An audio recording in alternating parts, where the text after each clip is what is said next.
sunnah di dalam berpuasa. Oh, puasanya Rasulullah ayyamul bait, ini. Oh, saya puasanya Rasulullah di Senin dan Kamis. Oh, satu orang nanti menyontohnya dengan berbeda. Saya qiyamul lailnya, saya sholat malamnya yang saya ingin niru Rasulullah. Ada yang niru dari segi sedekahnya. Nah, itu masing-masing orang berbeda-beda. Tidak bisa kita memaksakan satu orang dengan satu orang itu sama di dalam meniru Rasulullah, itu tidak bisa. Karena Rasulullah ini yang paling sempurna. Jadi kita sebagai orang yang mengidolakan atau orang yang mencintai, kita mengambil yang terbaik yang bisa kita lakukan.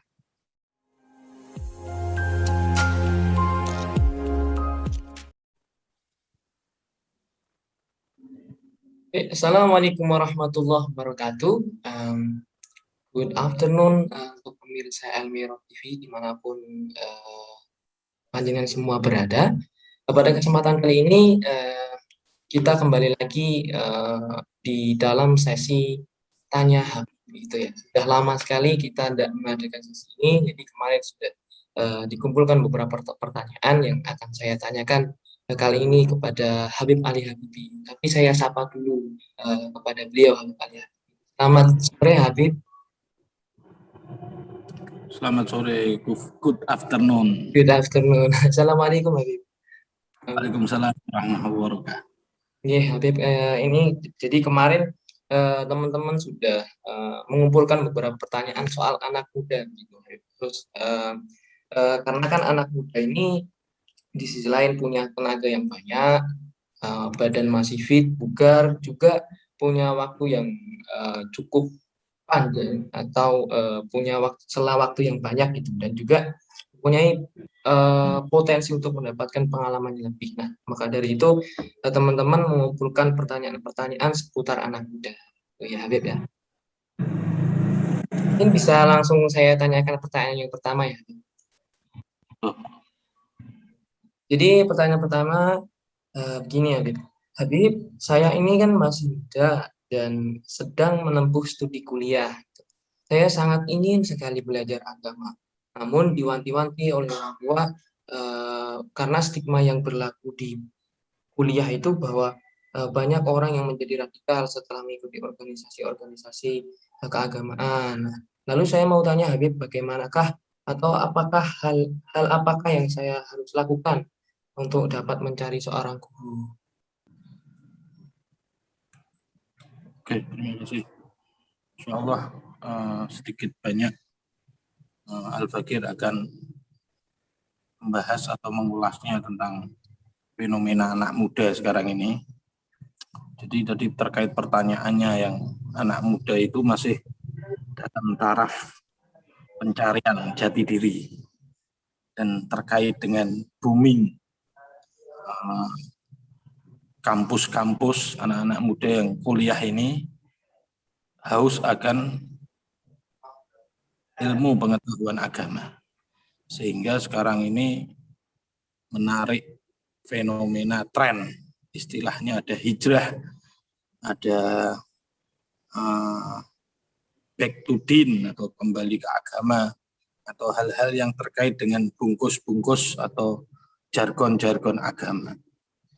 Memang pada kenyataannya yang ada di masyarakat kita akhir-akhir ini terkait dengan kampus ini, banyak anak-anak muda itu yang justru ketika keingintahuannya terhadap agama ini besar, mereka masuk di dalam kelompok atau hal-hal yang terkait dengan diskusi-diskusi agama, justru dalam tanda kutip memasukkan dirinya kepada hal-hal yang kurang pas di dalam masyarakat, keadaan masyarakat Indonesia.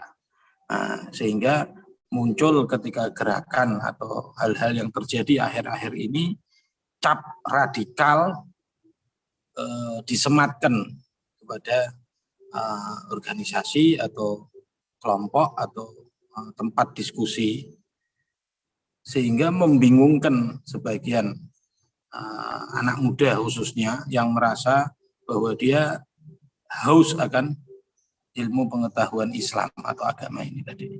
Nah, bagaimana sikap pemuda di dalam mencari teman atau kelompok diskusi atau tempat untuk dia belajar? Memang yang paling rawan sekarang ini adalah mahasiswa atau pemuda. Pandai-pandailah di dalam memilih dan memilah. Kita sebagai anak muda ini, artinya orang-orang anak muda ini, dia harus mencari yang benar-benar guru ini tadi untuk dijadikan pegangan. Karena itu menentukan langkah ke depannya. Bagaimana seseorang itu bakal menjadi seseorang di kemudian hari. Karena guru yang tepat ini bisa membimbing seseorang di dalam keadaan-keadaan yang dilaluinya ketika dia masih muda, dan insya Allah menjadi hal yang menjadi baik di kemudian hari, artinya di masa tuanya. Karena ketika dia menemukan atau dia mengambil guru yang tidak tepat, dia justru akan terperosok kepada hal-hal yang kurang tepat lah di kemudian hari. Nah, kekhawatiran orang tua di dalam melepas anak-anak muda atau pemuda atau mahasiswa yang berada di kampus ini memang cukup beralasan, karena dewasa ini kita melihat bahwa keingintahuan pemuda-pemuda atau mahasiswa ini ditampani atau dirangkul atau diberi tempat oleh orang-orang yang atau kelompok-kelompok yang justru secara keilmuan atau keilmuan agama itu cenderung berseberangan dengan kelompok mayoritas yang ada di Indonesia ini. Nah, menjadi rawan karena pemuda ini bisa jadi alat untuk mewujudkan atau alat untuk propaganda daripada kegiatan maupun ideologi di dalam pemahaman agama yang ekstrim mungkin, yang menjadikan sebuah bangsa atau sebuah kebudayaan yang sudah berakar ini menjadi clash atau bertentangan dengan Islam itu sendiri. Nah, orang tua seyogianya harus mencari referensi tentang sebuah madrasah atau organisasi atau orang-orang yang dia percaya untuk bisa menitipkan anaknya kepada hal-hal tersebut. Nah, mencari referensi orang tua itu bisa kita lihat di dalam majelis-majelis atau pondok pesantren maupun organisasi kita, khususnya di Nahdlatul Ulama ini, yang tidak kekurangan akan hal itu, di mana itu nanti bisa membimbing di dalam perjalanan mahasiswa atau pemuda itu. Karena ditakutkan kalau kita keluar dari rel daripada manhajus salaf atau jalannya para salafun sholihun, itu kekhawatiran orang tua itu mungkin bisa terwujud. Anak atau mahasiswa atau pemuda itu menjadi tergelincir nanti di dalam pergaulan maupun pemikiran akan sebuah ideologi agama. Itu yang harus diketahui oleh orang tua. Nah, si orang tua ini juga harus juga mempunyai wawasan yang paling tidak dia melihat di sekelilingnya siapa-siapa yang bisa dia percaya untuk memberikan informasi atas organisasi atau kelompok diskusi atau majelis ilmu yang sekiranya itu bisa memantapkan hatinya. Jadi peran orang tua ini sebetulnya juga sangat diperlukan sekali di dalam masa-masa transisi pemuda ini. Karena kalau tidak di dalam pengawasan orang tua, maka setidaknya orang tua bisa memberikan pengawasan kepada orang atau organisasi atau majelis yang bisa dipercaya. Sehingga paling tidak itu berharap bahwa jalan daripada pemuda atau mahasiswa atau anak tersebut bisa sesuai dengan jalan-jalannya para manhajus soleh atau jalannya para orang-orang soleh. Saya kira seperti itu, Kang. Kalau ada hal-hal yang perlu dibahas lagi, monggo. Habib Ali, jadi memang peran daripada orang tua sendiri pun juga sangat banyak sekali gitu ya untuk memberikan referensi dan lain-lain.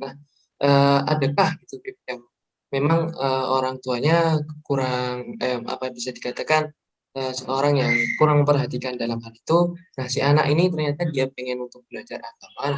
Adakah tips gitu dalam mencari seorang guru gitu?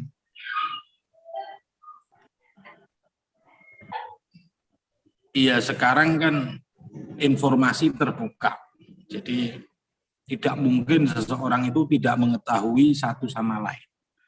Baik itu organisasi, baik itu majelis, baik itu standar keilmuan di dalam perseorangan. Ya. Artinya kalau sudah menyangkut pemuda, mahasiswa, paling tidak di era zaman now, generasi Z ini. Generasi Z, milenial.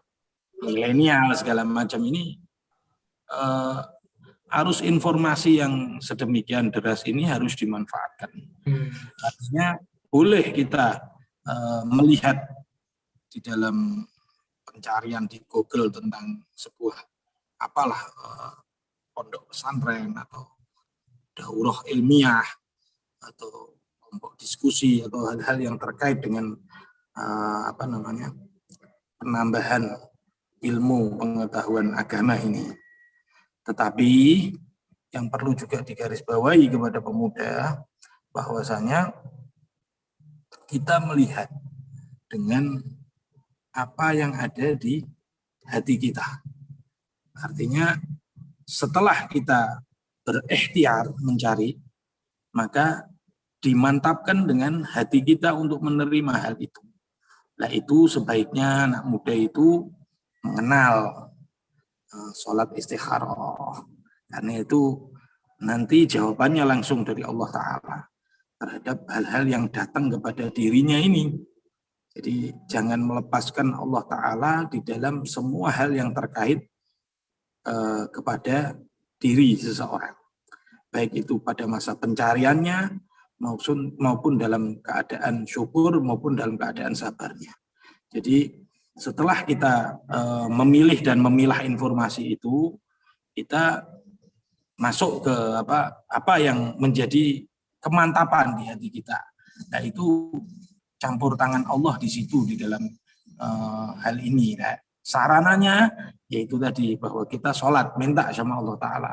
Mudah-mudahan Allah Ta'ala nunjukkan kalau memang ini benar kelompok, kalau ini memang benar organisasi, kalau memang ini adalah daurah atau jalsah atau majelis yang memang engkau kehendaki untuk kebaikan diriku, niscaya engkau mantapkan hatiku untuk masuk di dalam golongan atau kelompok ini.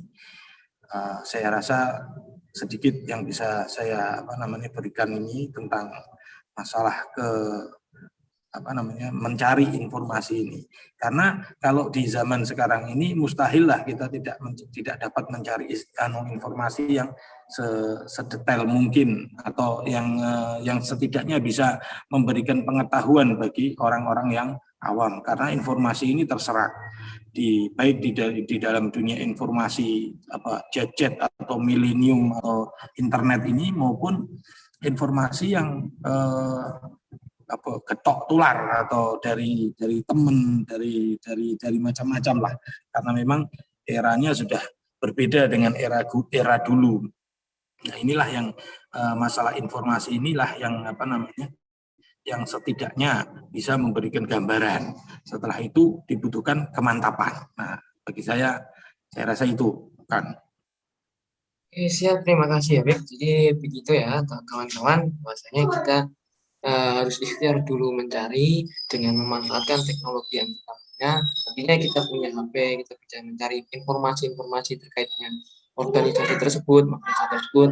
Lalu kita tidak boleh melepaskan apapun yang berkaitan dengan diri kita dengan pencipta kita yang Allah Subhanahu wa taala, dengan pelaksanaannya sholat istiqoroh dalam menentukan.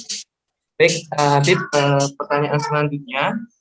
Ini ada pertanyaan, Habib, saya sebagai anak muda sangat mengagumi sosok Rasulullah SAW. Nah, apa yang bisa saya lakukan untuk dapat menambah kecintaan saya terhadap Rasulullah dan meneruskan perjuangan Rasulullah SAW?